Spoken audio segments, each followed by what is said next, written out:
And of course, again, Kylian Mbappe, because he is seeding a lot of enemies all around the world. And in this case, all the backlash that he created when he said in South America, I mean, when he hinted in South America, they don't have level enough, or is not the same level than Europe. Of course, he created a lot of enemies against him, and one of them was Tite, the national coach of Brazil, who said the other day in South America, we don't have, with all my respects, we don't have to play against Azerbaijan. Azerbaijan is a very small country with no soccer level enough, and he said we don't have that kind of games that give you a break.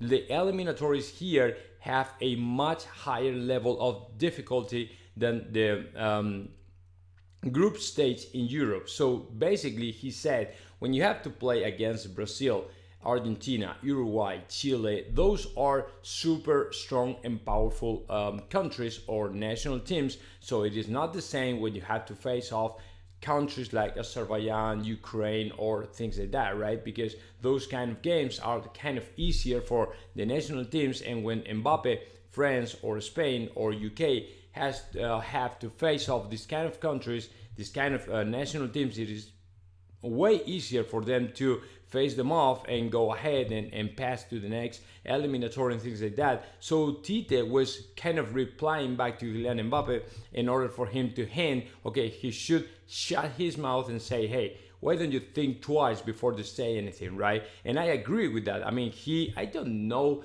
the real reason why Kylian Mbappe is doing and is saying these kind of things, because it's the kind of phrase you are going to get a lot of enemies from. I mean, it is not this kind of super kind words with the rivals and respectful with the rivals. So that, I mean, these kind of things can happen, of course.